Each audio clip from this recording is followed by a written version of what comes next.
The Brahminad Sutra, Bodhisattva Mind Ground Chapter. The 10 major precepts. The Buddha said to his disciples, there are 10 major Bodhisattva precepts. If one receives the precepts but fails to recite them, he is not a Bodhisattva, nor is he a seed of Buddhahood. I too recite these precepts. All Bodhisattvas have studied them in the past, will study in the future, and are studying them now. I have explained the main characteristics of the Bodhisattva precepts. You should study and observe them with all your heart. The Buddha continued, first major precept on killing. A disciple of the Buddha shall not himself kill, encourage others to kill, killed by expedient means, prize killing, rejoice at witnessing killing, or killed through incantation or devant mantras. He must not create the causes, conditions, methods, or karma of killing, or shall not intentionally kill any living creature. As a Buddha's disciple, he ought to nurture a mind of compassion and filial piety, always devising expedient means or rescue and protect all beings. If instead he fails to restrain himself and kill sentient beings without mercy, he commits a parajika major offense. Second major precept on stealing.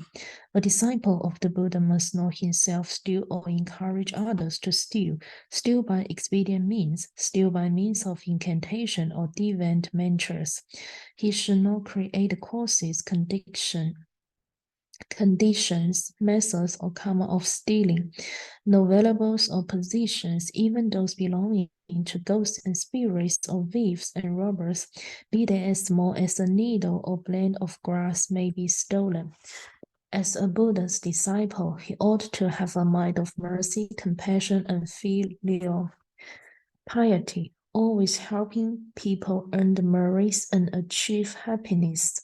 If instead he fails, he steals the position of others, he commits a parajika offense. Filial. Third major precept on sexual misconduct. A disciple of the Buddha should not engage in licentious acts or encourage others to do so. As a monk, he should not have sexual relations with any female, be she a human, animal, deity, or spirit, nor create causes, conditions, methods, or karma of such misconduct. Indeed, he must not engage in improper sexual conduct with anyone. A Buddha's disciple ought to have a mind of filial piety, rescuing all sentient beings and instructing them in the Dharma of purity and chastity. If instead he lacks compassion, encourage others to engage in sexual relation promiscuously, including with animals and even their mothers, daughters, sisters, or other close relatives, he commits a parajika offense. Fourth major precept on lying and false speech. A disciple of the Buddha. Chastity. Fourth major precept on lying and false speech. A disciple of the Buddha must not himself use false words and speech, or encourage others to lie or lie by expedient means. He should not involve himself in the causes, conditions, methods, or karma of lying, saying that he has seen what he has not seen, or vice versa, or lying implicitly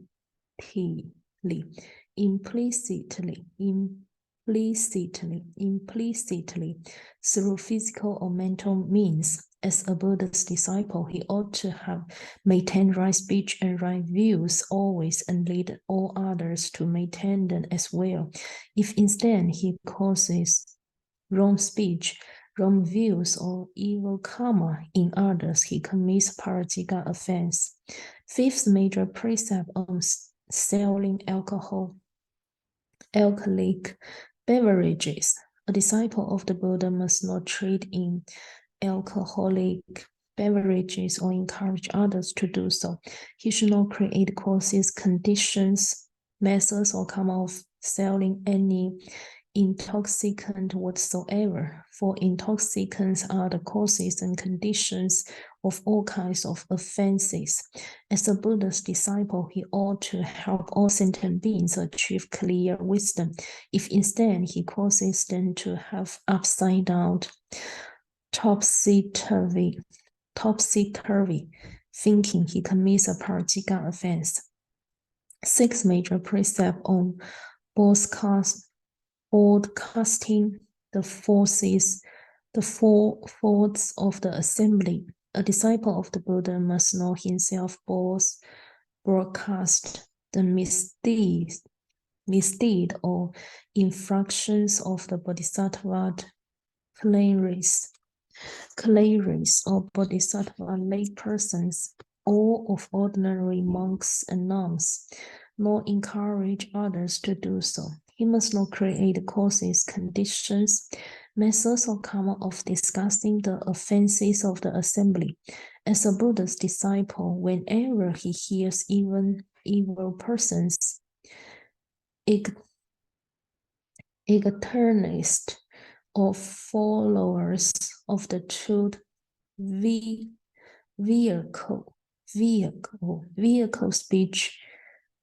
vehicle speech of practices contrary to the Dharma or contrary to the precepts within the Buddhist community, he should instruct them with a compassionate mind and lead them to develop wholesome faith in the Mahayana. If instead he discusses the forces and misdeeds that occurred within the assembly, he commits a parajika offense. Seventh major precept on prizing oneself and disparaging others.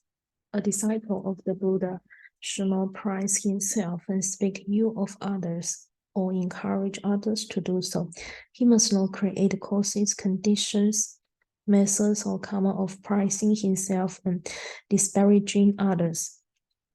As a disciple of the Buddha, he should be willing to stand in for all sentient beings and endure humiliation or slander, accepting blend and letting sentient beings have all the glory. If instead he displays his own virtues and conceal the good points of others, thus causing them to suffer slander, he commits a parajika offense. Eighth major precept on stinginess and abuse. A disciple of the Buddha must not be stingy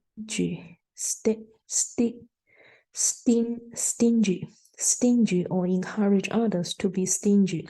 He should not create causes, conditions, methods, or karma of stinginess.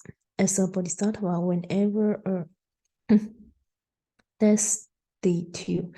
destitute person comes for help, he should give that person what he needs. If instead, out of anger and resentment, he denies all assistance, refusing to help with even a penny, a needle, or a blade of grass, even a single sentence or verse or a phrase of Dharma, but instead scolds and abuses that person, he commits a parajika offense.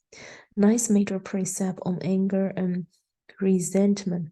A disciple of the Buddha should not harbor anger or encourage others to be angry. He should not create causes, conditions, methods, or karma of anger. As a disciple of the Buddha, he ought to be compassionate and filial, helping all sentient beings develop the good rules of non-contention.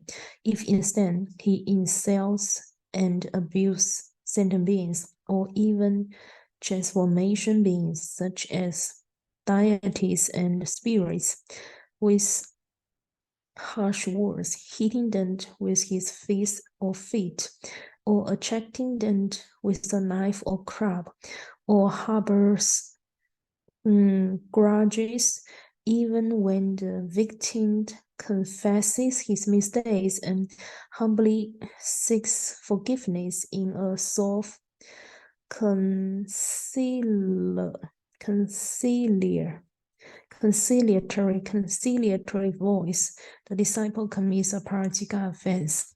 10 major precepts on slandering the triple jewel. A Buddha's disciple should not himself speak ill of the triple jewel or encourage others to do so. He must not create causes, conditions, methods, or come off slander. If a disciple hears but a single word of slander against the Buddha from externalists or even beings, he experiences a pain similar to that of 300 spear pierce his heart. How then could he possibly slander the triple jewel himself? Hence, if a disciple lacks faith and filial piety towards the triple jewel, and even assists even person or those of aberrant views to slander the triple jewel, he commits a practical offense. Conclusion: the 10 major precepts. As a disciple of the Buddha, you should study these 10 practical major precepts and not break any one of them in even the slightest way, much less break all of them. Anyone guilty of doing so cannot develop the body mind in his current life and will lose whatever high position he may have attained, be it that of an emperor, will-turning king, bhikkhu, bhikkhuni, as well as whatever level of bodhisattva who he may have reached, whether the 10 dwellings, the 10 practices, the 10 dedication, the 10 grounds, and all the fruits of the eternal Buddha nature. He will lose all of those levels of attainment and descend into the 3 evil rings, unable to hear the words parents or triple jewel for eons.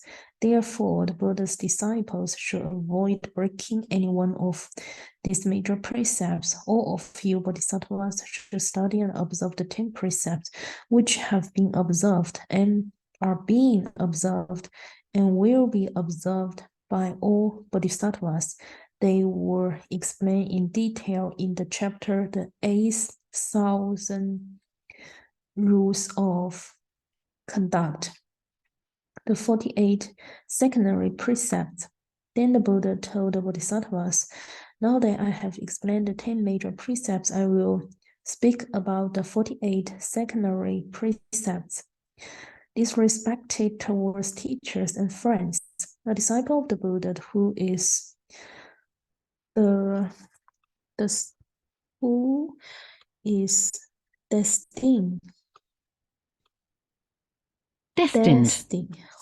destined to become an emperor, a will-turner king, or high officials should first receive the bodhisattva precepts. He will then be under the protection of all guardian deity and spirits, and the Buddha will be pleased.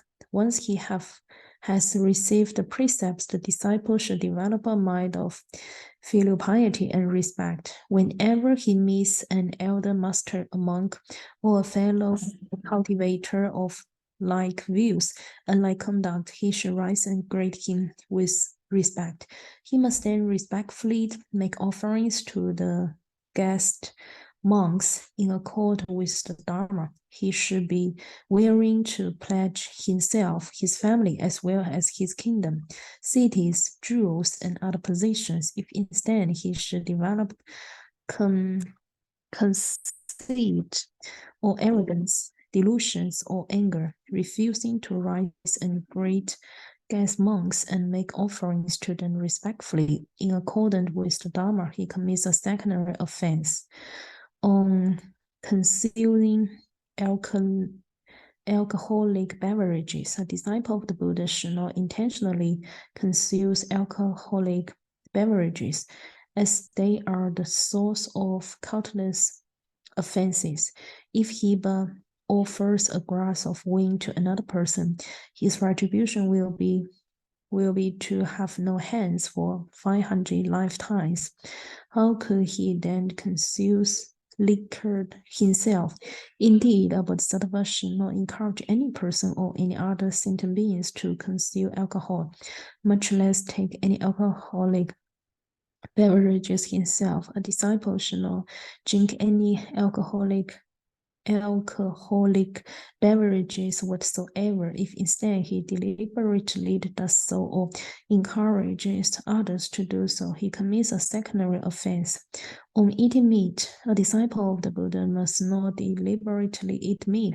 He should not eat the flesh of any sentient beings. The meat eater forfeits the seed of great compassion, serves the seed of the Buddha nature, and causes animals and transcendental beings to avoid him. Those who do so are guilty of countless offenses. Therefore, the Bodhisattva should not eat the flesh of any sentient beings whatsoever. If instead he deliberately eat meat, he commits a secondary offense. On fine pungent herb, a disciple of the Buddha should not eat the 5 pungent herb: garlic, chives, leeks, onion, and asafoetida. This is so even if they are ended as flavoring to other made dishes. Hence, if he deliberately does so, he commits a secondary offense. On not teaching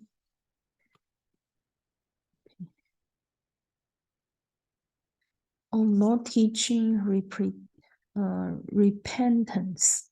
If a disciple of the Buddha should see any being violate the 5 precepts, the 8 precepts, the 10 precepts, other prohibitions, or commit any of the 7 cardinal sins, or even offense which leads to the 8 adversities, any violations of the precepts whatever, he should counsel the offendant to repent and reform. Hence, if a bodhisattva does not do so, and furthermore continues to live together in the assembly with the offender, share in the offerings of the laity, participate in the saint opposato ceremony, and recite the precepts while failing to bring out the person's offense, enjoining him to repent, the disciple commits a secondary offense. Failing to request the Dharma or make offerings.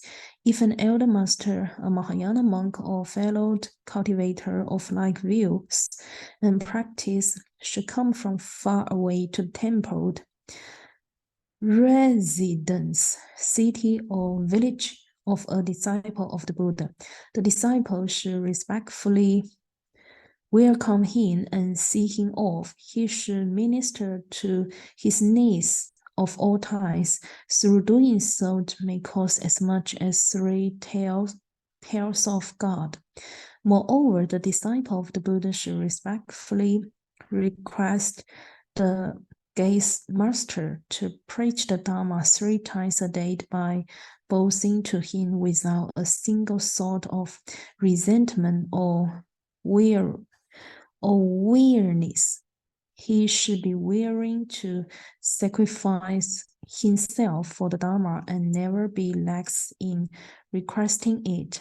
If he does not act in this manner, he commits a secondary offense, failing to attend Dharma lectures. A Bodhisattva disciple who is new to the order should take copies of the appropriate sutras or protect codes to any place where such sutras, commentaries, or moral codes are being explained to listen, study, and inquire about the Dharma.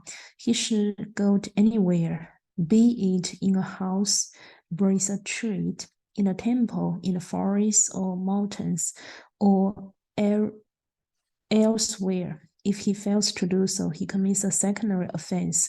On turning away from the Mahayana, if a disciple of the Buddha disavows the eternal Mahayana sutras and moral code, declaring that they were not actually told by the Buddha, and instead follows and observes those of the 2 veiled and deluded externalist, he commits a secondary offense.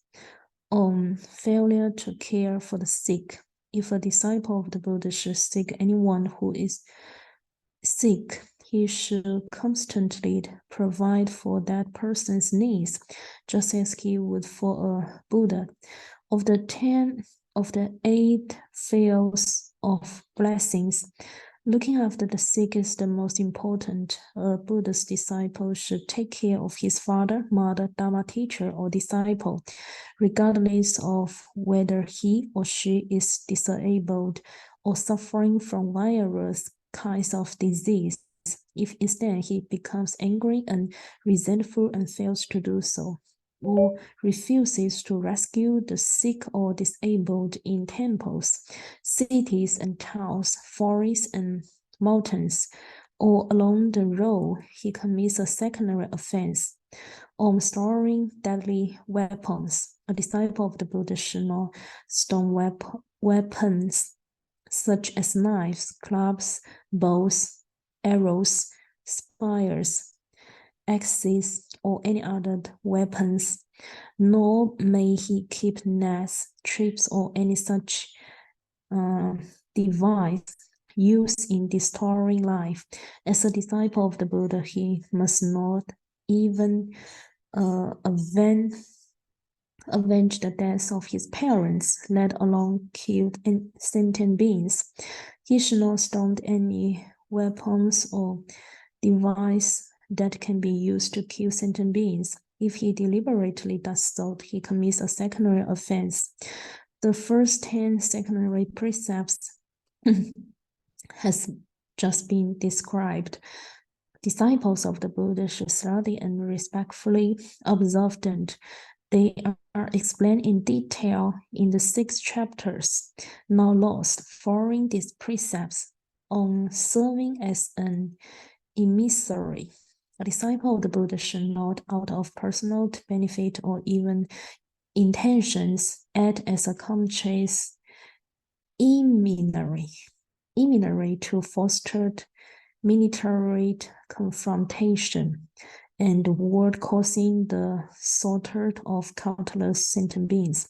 As a disciple of the Buddha, he should not be involved in military affairs or served as a courier between armies, much less act as a wearing catalyst forward. If he deliberately does so, he commits a secondary offense.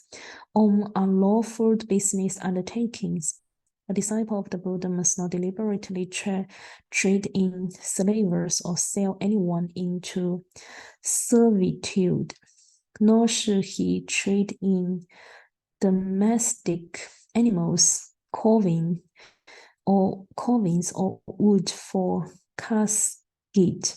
He cannot engage in these types of business himself, much less encourage others to do so. Otherwise, he commits a secondary offense on slander and libel.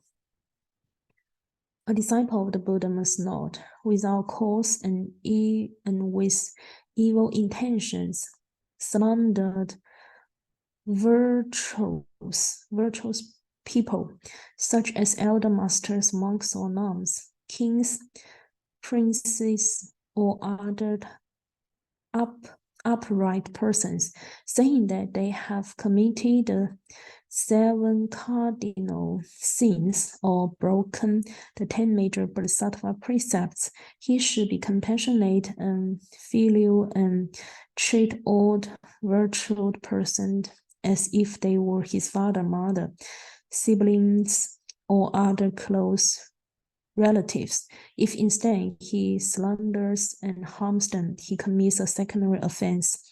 On starting wildfires, a disciple of the Buddha should not, out of evil intentions, start wildfires to clear forests and burn vegetation or mountains and plants during the 4th to the 9th months of the lunar year. Such fires are particularly injurious to animals during that period and may spread to people's houses, towns, and villages, temples, and monasteries, fields, and groves, as well as the unseen dwellings and positions of the deity and goddesses. He must not intentionally set fire to any place where there is life. If he deliberately does so, he commits a second-rate offense. Teaching the Mahayana Dharma, a disciple of the Buddha must teach one and all, from fellow disciples, relatives, and spiritual friends, to externalists and evil beings, how to receive and observe the Mahayana sutras and moral codes. He should teach the Mahayana principles to them and help them develop the body-mind, as well as the 10 dwellings, the 10 practices, and the 10 dedications, explaining the order and function of each of these 30 minds levels. If instead the disciple with evil, hateful intentions perverses, teaches them the sutras and moral codes of the 2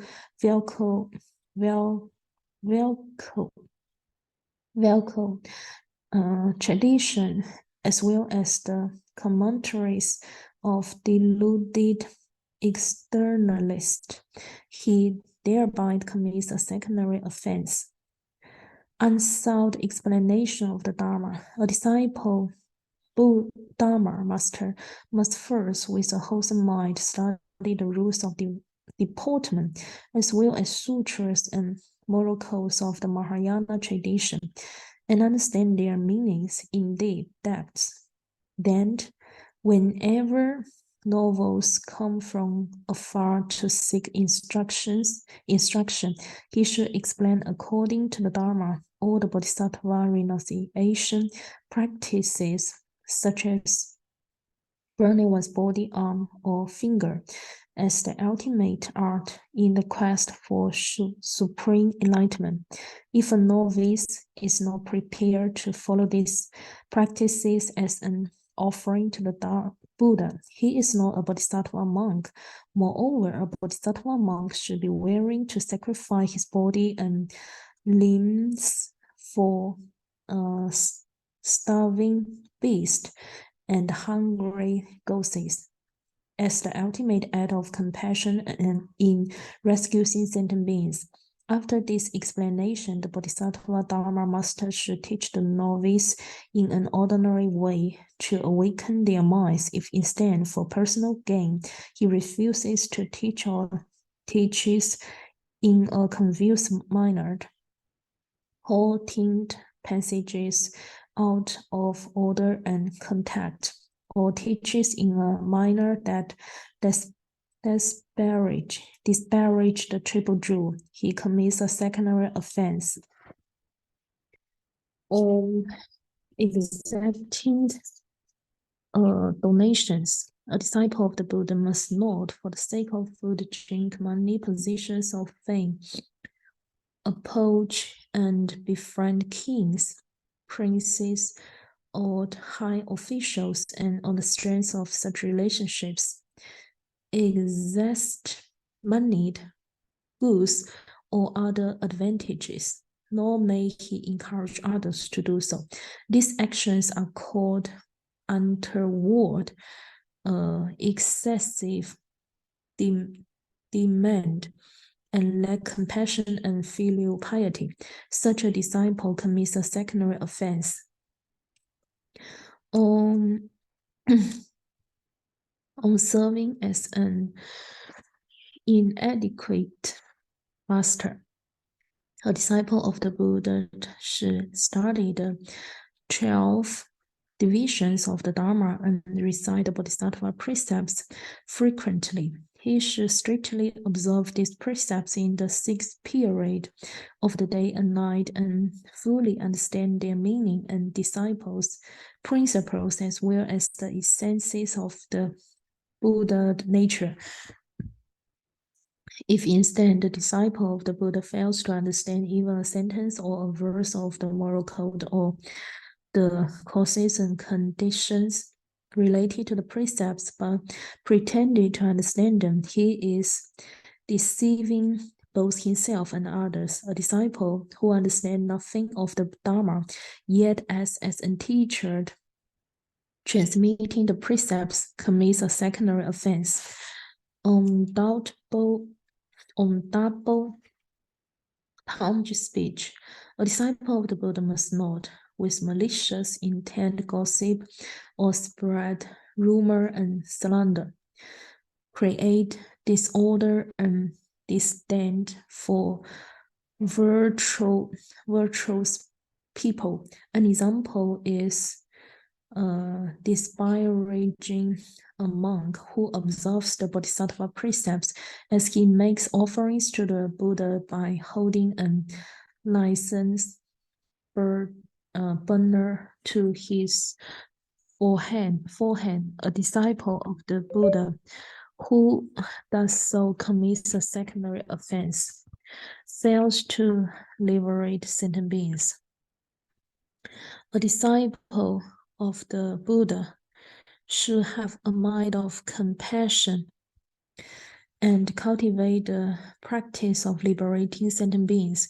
He must reflect thus: throughout the eons of time, all male sentient beings have been my father, all female sentient beings my mother. I was born of them. If I now slaughter them, I will be slaughtering my parents as well as eating flesh that was once my own. This is so because all elemental earth, water, fire, and air, the fourth constituents of all life, have previously been part of my body, part of mind substance. I must therefore always cultivate the practice of liberating sentient beings and enjoin others to do likewise, as sentient beings are forever reborn again and again, lifetime after lifetime. If a bodhisattva sees an animal or on the verge of being killed, he must devise a way to rescue and protect it, helping it to escape suffering and death. The disciple should always teach the bodhisattva precepts to rescue and deliver sentient beings. On the day his father, mother, and siblings died, he should invite Dharma masters to explain the Bodhisattva sutras and precepts. This will generate merits and virtues and help the deceased either to achieve rebirth in the Pure Lands and meet the Dharma, meet the Buddhas, or to rescue the rebirth in the human or celestial reigns. If instead a disciple fails to do so, he commits a secondary offense. You should study and respectfully observe the above 10 precepts. Each of them is explained in detail in the chapter Expiate Offenses on violence and vengefulness. A disciple of the Buddha must not return anger for anger, blow for blow. He should not seek revenge. Even if his father, mother, siblings, or close relatives are killed, nor should he do so if the ruler or king of his country is murdered. To take the life of one being in order to avenge the killing of others is contrary to filial piety, as we are all related through the eons of birth and rebirth. Furthermore, he should not keep others in servitude, much less beat or abuse them, creating evil karma of mind, speech, and body day after day, particularly the offenses of speech. How much less should he deliberately commit the 7 cardinal sins?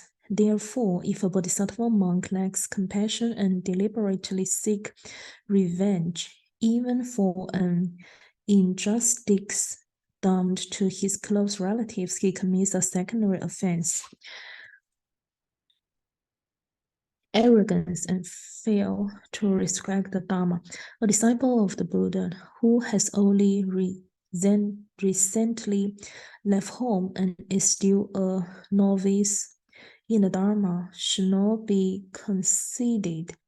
He must not refuse instructions on the sutras and moral codes from Dharma masters on account of his own intelligence, worldly learning, high position, advanced age, noble lineage, vast understanding, great merits, extensive wise and positions, and so on.